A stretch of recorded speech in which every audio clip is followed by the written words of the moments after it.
Hello बच्चों, कैसे हो आप सभी लोग। तो आज से हम स्टार्ट करने जा रहे हैं अपना प्यारा सा चैप्टर साउंड। साउंड को पढ़ने से पहले हमें यह पता होना चाहिए कि वेव क्या होती है। बेसिकली अपन किसका स्टडी करने वाले हैं, वेव का स्टडी करने वाले हैं। तो मैं पहले थोड़ा सा वेव का इंट्रोडक्शन दे देता हूं ताकि आप एक फ्लो में आ जाओ, ठीक है ना, ठीक तरीके से मेरे साथ चलने लगो, है कि नहीं। मैं सीधा बताने लगूंगा साउंड वेव क्या होती है, तो हो सकता है आप ऐसे कंफ्यूज हो जाओ, है कि नहीं। जब भी मैं वेव का नाम लेता हूं तो बच्चे कुछ ऐसे करते हैं कि रस्सी वाली जो चलने वाली वेव है वही वेव है, साउंड वाली वही वेव है। नहीं, तो अपन वेव में थोड़ा सा डिफ्रेंशिएट कर लेते हैं कि किस किस टाइप की वेव होती है, कौन सी वेव होती है, हम जो पढ़ने वाले हैं वो किसके अंदर आने वाली है। तो मैंने सारा कुछ लिख रखा है, इसको अपन फटाफट निपटा लेते हैं। तो मैं पहले वेव स्टार्ट करता हूं। क्या होती है वेव? देखिए, शांत तालाब या पानी आपने देखा ही होगा, उसके अंदर क्या करो, एक पत्थर को छोड़ोगे तो वहां से क्या होगा, एक धीरे धीरे धीरे धीरे देखना, ऐसे करते करते आगे कुछ ना कुछ बढ़ रहा होगा। जी सर, बढ़ रहा होता है। उसके बाद उसको अगर लगातार अपन क्या करते जाएं, पत्थर छोड़ते जाएं, तो क्या वहां से ऐसा नहीं लग रहा कि एक वेव सी क्रिएट हो रही है ना, जो कि ऐसे जा रही है, ऐसे जा रही है, ऐसे जा रही है, जा रही है ना, ऐसे टिड़िक टिड़िक टिड़िक टिड़िक टिड़िक टिड़िक टिड़िक टिड़िक मस्त तरीके से जा रही है। जी सर। चलो दूसरा एग्जांपल लेते हैं। रस्सी को ऐसे पकड़ो एक एंड से, दूसरे एंड से उसे फ्री पड़े रहने दो, ठीक है ना। अगर बांधना चाहोगे तो भी कोई दिक्कत नहीं है, ओके। इसको ऐसे पकड़ना, ठीक है ना, अच्छे से, और फिर यहां से ऐसे ऊपर नीचे करो इसको, तो यहां से ऐसे एक वेव जनरेट होगी कि नहीं हुई, और वो आगे जा रही होगी धीरे धीरे। ऐसे लगातार करोगे तो आगे जाएगी। अगर एक बार झटका देके छोड़ दोगे तो ऐसे इस तरीके से आगे जाएगी। जी सर, ऐसा होता है, अक्सर होता है ये। आप क्या करो, एक अपने पास जो चादर होती है उस चादर को ऐसे करो, छिड़क, ऐसे झटका दो, झटका दिया, तो जैसे ही झटका दिया तो उससे क्या निकलती है, एक वेव प्रोड्यूस होती है ना। अब वो झटका देना बेसिकली क्या है, वो है डिस्टरबेंस, विक्षोभ बोलते हैं उसे। जब हमने पत्थर गिराया तो वहां पे क्या क्रिएट हुआ, विक्षोभ हुआ, उसे बोलते हैं डिस्टरबेंस। वहां पे हमने डिस्टर्ब कर दिया, वो जितने भी पार्टिकल्स थे उन सबको हमने क्या दिया, एक डिस्टर्ब कर दिया कि नहीं किया। जी सर, वो हमने क्या कर दिया, उसे डिस्टर्ब कर दिया। उसके अलावा जैसे रस्सी के अंदर झटका दे रहे थे तो ये भी क्या हुआ, डिस्टरबेंस हुआ। जो चादर थी उसको ऐसे झटकाया तो वहां भी क्या हुआ, हमने एक डिस्टरबेंस क्रिएट किया। जैसे ही अपन डिस्टरबेंस क्रिएट करते हैं और वो डिस्टरबेंस क्या होता है, आगे जाने लगता है। डिस्टरबेंस क्या होता है, धीरे धीरे आगे जा रहा होता है। इस डिस्टरबेंस के आगे जाने को ही वेव कहते हैं। अच्छा, तो वेव के अंदर एक टर्म आता है प्रोपोगेशन। प्रोपोगेशन का मतलब हुआ जो डिस्टरबेंस है वो आगे जा रहा है। डिस्टरबेंस क्या कर रहा है, प्रोपोगेट कर रहा है, तो propagation of disturbance is known as wave. बस, अब डिस्टरबेंस समझ में आया ना आपको कैसे होता है। एक एग्जांपल ऐसे भी दिया जाता है कि बहुत सारे आदमी ऐसे खड़े हैं, ऐसे, ठीक है ना, ऐसे ठीक से लाइन में खड़े हैं, बहुत सारे लोग खड़े हो गए। अब क्या किया, इसने इसको धक्का मारा, सब एकदम बिल्कुल पास पास खड़े, इसने इसको धक्का मारा।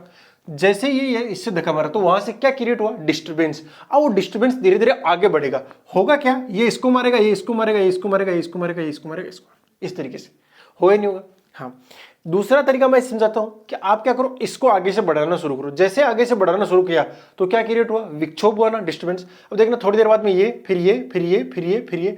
जब सुबह सुबह आप प्रेयर के टाइम लाइन में खड़े होते हो तो ऐसा ही होता है मेरे ख्याल से, पूरी लाइन ऐसे खड़ी रहती है, सबसे आगे वाला सबसे पहले चलना शुरू करता है। तो ऐसा तो है नहीं कि जैसे ही वो चलना शुरू कर दिया आपने भी चलना शुरू कर दिया। नहीं नहीं नहीं, आपका नंबर बहुत बाद में आता है चलने का, लेकिन जब तक आपका नंबर आता है तब तक वो कहां पहुंच जाता है, नहीं देखा ऐसा। हाँ, मतलब मैं डिस्टरबेंस को समझाना चाह रहा हूं। जैसे आपने डिस्टरबेंस क्रिएट किया तो वहां से क्या होती है, एक वेव। ऐसा कह सकता हूं वो डिस्टरबेंस ही क्या है, अगर वो आगे बढ़ने लग गया तो उसे क्या बोलते हैं अपन, वेव कहते हैं। तो propagation of disturbance, propagation of disturbance is known as wave. तो अपन क्या कहेंगे, विक्षोभ का संचरण ही तरंग कहलाता है। आगे ना बात समझ में।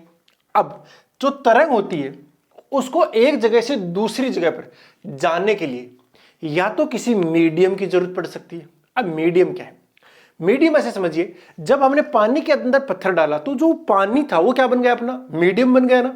तो पानी उस तरंग के लिए, उस वेव के लिए किसका काम कर रहा है, मीडियम का काम कर रहा है। जब रस्सी को हमने ऐसे झटका दिया था ऐसे टुड़ुक टुड़ुक, तो वो रस्सी खुद किसका काम कर रही है, मीडियम का काम कर रही है। जब मैंने चादर को ऐसे झटका दिया तो वो चादर किसका काम कर रही है, मीडियम का काम कर रही है। बात समझ रही ना, क्योंकि अगर मान लो नहीं होता, आगे पानी नहीं होता, तो क्या आगे चलता ही जाता क्या, ऐसा नहीं होता ना, आगे फिर वो नहीं जा सकता था। इसका मतलब था वो मीडियम के अंदर ही मूव कर रही है। अरे मीडियम के अंदर ही मूव कर रही है ना। हाँ, तो अपन को मीडियम की जरूरत पड़ती है वेव को एक जगह से दूसरी जगह पहुंचाने के लिए। अगर मीडियम की जरूरत पड़ती है तो ऐसी तरंगों को बोलते हैं मैकेनिकल वेव, यानी यांत्रिक तरंगें। यांत्रिक तरंगें कौन सी होगी, मैकेनिकल वेव कौन सी होगी, जिनको एक जगह से दूसरी जगह जाने के लिए या जिनको प्रोपगेशन के लिए, अच्छा वर्ड क्या है, जिनके संचरण के लिए माध्यम की जरूरत पड़ती है, जिनके प्रोपगेशन के लिए मीडियम की जरूरत पड़ती है, उसे क्या कहते हैं, मैकेनिकल वेव। यानी इसमें मैं लिख दूं मैं मीडियम की जरूरत, मीडियम की आवश्यकता। ठीक है, मीडियम को हिंदी वाले लिख लेंगे माध्यम। ठीक है ना, तो इसमें क्या होती है, माध्यम की जरूरत पड़ती है। अगर माध्यम नहीं है तो ये आगे नहीं जा सकता। एग्जाम्पल लिखवा देता हूं मैं, जैसे रस्सी की तरंगे नहीं हो गई, रस्सी के अंदर जो तरंगे चलती हैं वो कैसी तरंगे होती हैं भाई, मैकेनिकल वेव होती हैं, सीधी सी बात है। जो अपन बोलने वाले, जो इस चैप्टर का कोर है वो क्या है, ध्वनि तरंगे, साउंड वेव, तो वो भी इसी के अंदर आता है, साउंड वेव। तो साउंड वेव भी किसके लिए अंदर आता है, मीडियम के अंदर, मतलब जिनको मीडियम की जरूरत पड़ती है। अगर मीडियम नहीं है तो साउंड वेव एक जगह से दूसरी जगह जाएगी नहीं। ठीक है ना। हाँ, बेसिकली ये प्रेशर के ऊपर काम करता है। इसको अपन जब मैं साउंड के अंदर पढ़ाऊंगा तब अच्छे से समझ। अभी तो मैं वेव का इंट्रो करा रहा हूं। ओके, ठीक है जी, ये समझ आ गया ना। दूसरी ऐसी होती है जिनके लिए मीडियम की जरूरत ही नहीं पड़ती।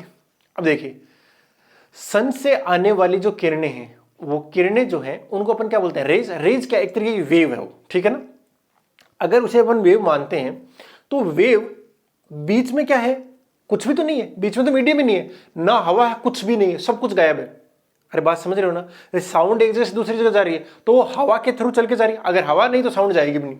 अच्छा, तो जो सन से आ रही हैं तो बीच में तो खालिस्तान पड़ा है, सब कुछ भी नहीं है ना। तो सन यहां पर हो गया बड़ा सा और ये हो गई अर्थ। ठीक है ना, अब बीच में यहां पर कुछ भी नहीं, यहां तो चलो अपना अर्थ का एनवायरमेंट आ गया, वो एटमोस्फेयर आ गया, है ना।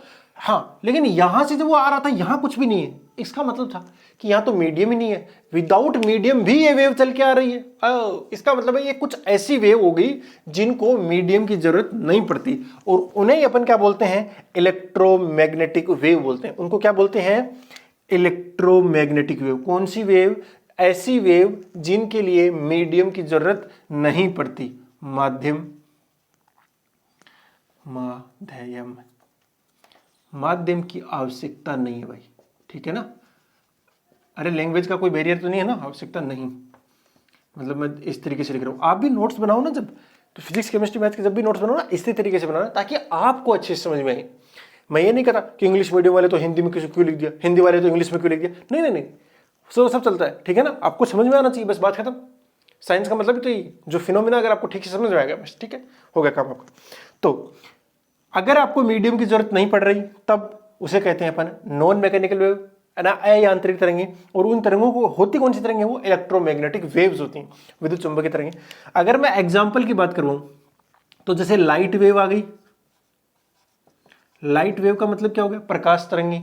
और भी मैं लिखवा देता हूं, जैसे रेडियो वेव हो गई, रेडियो तरंगें हो गई। उसके अलावा जैसे इंफ्रारेड हो गया, IR लिख रहा हूं मैं, जैसे एक्सरे हो गया। ये जितनी भी टाइप की रेज हैं वो सब इलेक्ट्रोमैग्नेटिक वेव होती हैं और उनके लिए मीडियम की जरूरत नहीं पड़ती है। ठीक है ना, थोड़ा सा मैं आपको समझाता हूं किस तरीके से काम कर रही चीजें। जैसे मैं बोल रहा हूं तो बोलने के टाइम क्या हो रहा है, साउंड प्रोड्यूस हो रही है। अब जैसे मेरे हाथ में क्या है, मोबाइल है, तो मोबाइल उन साउंड वेव को क्या करता है, मॉड्यूलेट करता है वैसे, ठीक है ना, बदल देता है इलेक्ट्रोमैग्नेटिक वेव में। और वो इलेक्ट्रोमैग्नेटिक वेव बहुत स्पीड से जाती हैं और वो दूसरी जगह पहुंच जाती हैं, और वहां से वापस उनको क्या कर लेता है, साउंड में कन्वर्ट कर लिया जाता है। क्योंकि हम सुन तो साउंड वेव ही सकते हैं ना, इलेक्ट्रोमैग्नेटिक वेव तो सुनाई नहीं देती।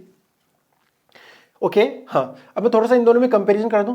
इनकी जो स्पीड होती है, चलने की जो स्पीड होती है, अब याद आएगा स्पीड, वो बहुत कम होती है इनके कंपैरिजन में। इनकी स्पीड ऑलमोस्ट होती है लगभग 3 लाख किलोमीटर पर सेकंड। इनकी होती है 3 लाख किलोमीटर पर सेकंड, और ये जो होती हैं उनकी होती है 300-400 मीटर पर सेकंड। तो ये काफी कम होगी। जैसे साउंड की अगर बात करें एयर के अंदर, तो उसकी स्पीड आती है लगभग 340 के आसपास, 340 मीटर पर सेकंड, है ना। और ये देख रहे हो 3 लाख किलोमीटर पर सेकंड, इनकी बहुत ज्यादा स्पीड होती है।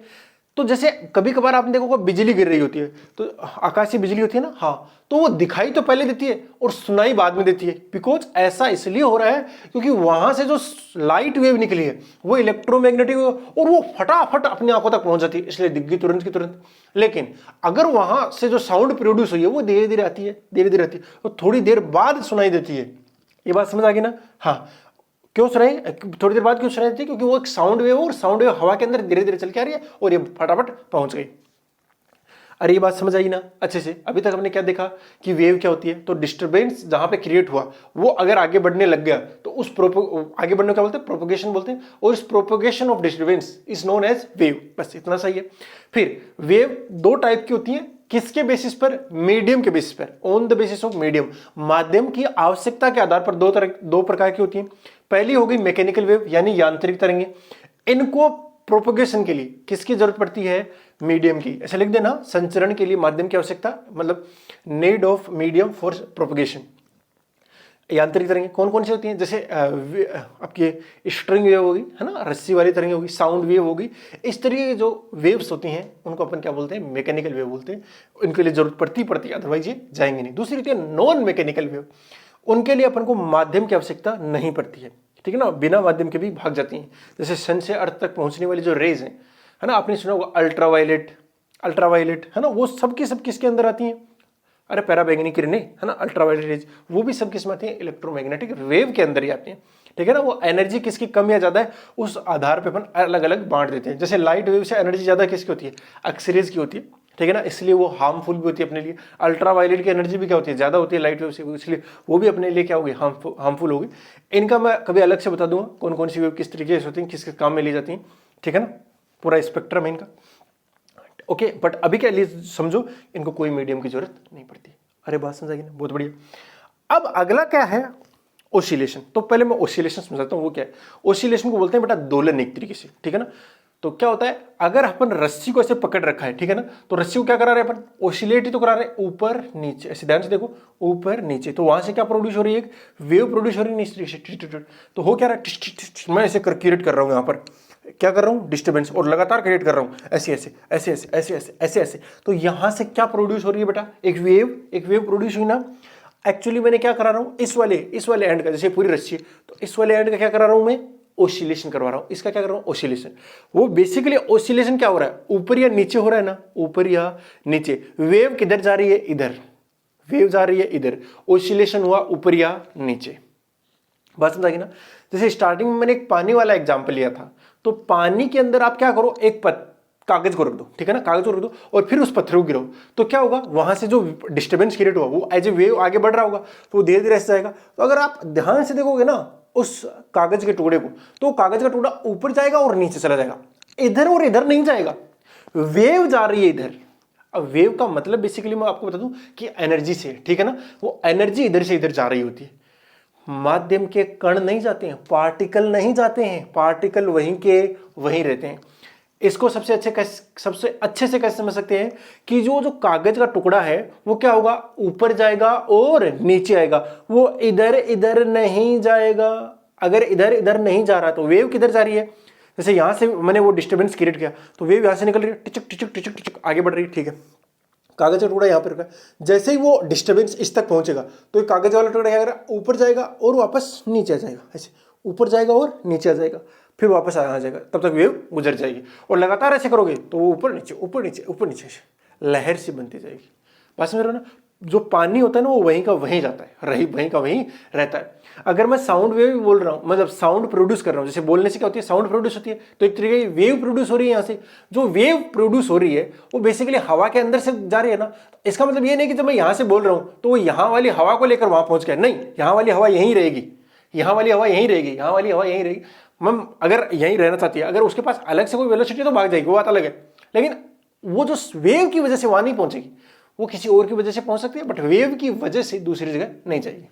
बात समझ? वेव की वजह से क्या होगा? उसका ओसिलेशन होगा। तो जो स्ट्रिंग वेव जो होती है ना, रस्सी वाली तरंगे, वो ऊपर या नीचे जाती हैं, वेव इधर जा रही होती है। जो रस्सी की तरंगे होती है ना, उसके अंदर जो कण होते हैं, पार्टिकल्स होते हैं, वो किधर किधर जाते हैं? ऊपर या नीचे जा रहे होते हैं। देखो मैंने हाथ से ऐसे किया था ना, ऊपर या नीचे। तो रस्सी की जब तरंग उत्पन्न हो रही है उसके अंदर कण किधर जा रहे हैं, ऊपर या नीचे जा रहे होते हैं। तरंग किधर जा रही है, इधर। तो ध्यान से देखो, तरंग गई इधर, आपके कण किधर गए, ऊपर या नीचे गए। ऐसी तरंगों को अपन कौन सी बोलते हैं, ट्रांसवर्स वेव बोलते हैं। कौन सी तरंग है, ट्रांसवर्स वेव। अब जो ये मैं डिफरेंस क्रिएट करा रहा हूं, ये तो था मीडियम के बेसिस पे। ये जो डिफरेंस है वो है on the basis of oscillation of particles, ठीक है ना। अगर आपके पार्टिकल का ओसिलेशन कैसा हो रहा है, वेव डायरेक्शन के परपेंडिकुलर, ठीक है ना, वेव डायरेक्शन के परपेंडिकुलर यानी लंबवत दिशा में, वेव प्रोपोगेशन के परपेंडिकुलर, तो जो ओसिलेशन है वो अगर हुआ वेव प्रोपोगेशन के परपेंडिकुलर, तब तो कैसे होगा, वेव प्रोपोगेशन यानी तरंग संचरण के लंबवत। अगर जब जब तरंग संचरण के लंबवत हुआ है तो क्या बोलेंगे अपन कि कैसा है, कैसी वेव है, वो ट्रांसवर्स वेव है। अगर कैसा हुआ है, अगर उसके पैरेलल हुआ, जैसे वेव इधर से इधर गई और जो पार्टिकल है वो इधर से इधर ही हिल रहे हैं। इधर से इधर कब हिलते हैं मैं बताता हूँ। साउंड वेव जब होती है ना तो एक्चुअली वो प्रेशर की वेव होती है, ठीक है ना। डिस्प्लेसमेंट होती है, प्रेशर वेव, दो तरीके की वेव होती है उसके अंदर। हमारे जो कान होते हैं वो प्रेशर वेव को ही सुन सकते हैं, ठीक है ना। हाँ, साउंड की वेव में एक्चुअली दो वेव होती है, एक डिस्प्लेसमेंट की होती है और एक प्रेशर वाली होती है। तो प्रेशर वाली वेव होती है ना, वो प्रेशर वाली वेव कैसे जा रही होती है, वो जो पार्टिकल्स होते हैं उनका जो ओसिलेशन होता है वो पैरेलल होता है किसके, वेव प्रोपोगेशन के। तो जो ओसिलेशन ऑफ पार्टिकल है वो वेव प्रोपोगेशन के क्या होता है भैया, पैरेलल होता है। बात समझा कि ना। हाँ, तो अगर मैं इन दोनों का अलग से डायग्राम बनाना चाहूं, किसका, ट्रांसवर्स का, तो देखना ट्रांसवर्स का कैसे बनता है। ट्रांसवर्स पूरा लिख लेना। तो ट्रांसवर्स में क्या होता है, इस तरीके से वेव प्रोड्यूस हो रही होती है। तो एक्चुअली क्या होता है, ये पार्टिकल ऊपर जा रहा होता है या नीचे आ रहा होता है। नीचे कैसे, तो अगर मैं, ये तो किसी टाइम का है ना, अब मैं ऊपर की ओर झटका दे रहा हूं तो थोड़ी देर में कहां पहुंच गया, मैं ऊपर पहुंच गया ना यहां से। तो फिर क्या होता है, इस तरीके से पार्टिकल, समझ रहे हो ना। तो रस्सी वाला, तो ये वाला पार्टिकल यहां पहुंच गया, ये वाला पार्टिकल कहां पहुंच गया, जैसे ये वाला पार्टिकल यहां पहुंच गया, ये वाला कुछ नीचे जा रहे हैं, कुछ ऊपर आ रहे हैं, इस तरीके से हो गए। जैसे कुछ एक नीचे आएंगे, इस तरीके से नीचे आ गए, कुछ एक कहां पहुंच गए, कहां ऊपर पहुंच रहे हैं, कुछ एक नीचे आ रहे हैं, इस तरीके से ऊपर नीचे जा रहे हैं। लेकिन जो पार्टिकल का जो ओसिलेशन है वो वेव के, तो वेव किधर गई, इधर, पार्टिकल किधर जा रहे हैं, ऊपर और नीचे। तो जब जब पार्टिकल्स का ओसिलेशन वेव प्रोपगेशन के परपेंडिकुलर होगा, ऐसी वेव को अपन क्या बोलेंगे, ट्रांसवर्स वेव बोलेंगे। और अगर वेव जो पार्टिकल्स का ओसिलेशन है वो वेव प्रोपोगेशन के पैरेलल होगा, जैसे मैं बताऊं प्रेशर वाली जो वेव होती है साउंड के अंदर, वो उसके पार्टिकल कैसे होते हैं, ये जो पार्टिकल होते हैं, जैसे ये पार्टिकल्स ऐसे हैं इस तरीके से, ठीक है ना। हाँ, वो क्या करते हैं, वो इधर या इधर ओसिलेट करते हैं। वेव भी किधर जा रही होती है, इधर ही जा रही होती है। तो बोलो वेव के पैरेलल है ना, समांतर है कि नहीं है, जी सर है। जब वेव के समांतर ये ओसिलेशन कर रहे हैं, इनका ओसिलेशन इधर इधर रहता है ऐसे, और इनका इधर इधर है। वेव गई इधर ट्रांसवर्स, वेव गई इधर लॉन्गिट्यूडनल, है ना। अगर आप याद कैसे रखोगे, लॉन्गिट्यूडनल का मतलब लंबाई के अलोंग, है ना, ऐसे याद रख सकते हो। लेंथ आ रहा ना इसमें, लॉन्ग ही हो गया, बस लॉन्ग हो गया, लंबा हो गया, इस तरीके से। और इसमें क्या होता है भाई, परपेंडिकुलर होता है। ये हो गया अपना डिफरेंस। अब देखिए, जो रस्सी वाली तरंगे होती है ना, ये आती है इसके अंदर। जो रस्सी वाली तरंगे हैं, रस्सी वाली तरंगे हैं, या कौन सी तरंगे, जैसे लाइट वेव है, LW लिख रहा हूं मैं, लाइट वेव है, ये सब किस में आती है, ट्रांसवर्स के अंदर आती है, ठीक है ना। लाइट वेव के अंदर क्या होता है, इलेक्ट्रोमैग्नेटिक वेव होती है, विद्युत चुंबकीय तरंग होती है। तो इसमें इलेक्ट्रिक फील्ड और मैग्नेटिक फील्ड वेव प्रोपोगेशन के परपेंडिकुलर डायरेक्शन में क्या करता है, ओसिलेट करता है। वहां पे जो ओसिलेट करता है, इनमें, इन सब वेव में ओसिलेट क्या करता है, इलेक्ट्रिक फील्ड और मैग्नेटिक फील्ड, यानी विद्युत क्षेत्र और चुंबकीय क्षेत्र क्या करता है, ओसिलेट कर रहा होता है। इनके अंदर जो होता है वो क्या, कौन कर रहा होता है, इनके अंदर तो खुद पार्टिकल होता ही है वहीं पर, ठीक है ना। कौन सी वाली में, यांत्रिक में, इनके अंदर नहीं होता है। तो इनके अंदर जो पार्टिकल, मतलब जो इलेक्ट्रिक फील्ड और मैग्नेटिक फील्ड है, उनका जो ओसिलेशन है वो किस तरीके से होता है, वेव प्रोपोगेशन के परपेंडिकुलर डायरेक्शन होता है। लॉन्गिट्यूडनल, जैसे साउंड वेव आ गई, ठीक है ना, तो आप इसके अंदर लिख सकते हो साउंड वेव। अपनी जो अपन साउंड पढ़ेंगे वो किस टाइप की आ गई भाई, पहली बात तो मीडियम के बेस पे देखो तो मैकेनिकल है, और अगर ओसिलेशन के बेस पे देखो तो लॉन्गिट्यूडनल है। तो साउंड वेव किस तरीके की होगी, मैकेनिकल एंड लॉन्गिट्यूडनल, यानी यांत्रिक और अनुदैर्ध्य तरंग, ठीक है ना।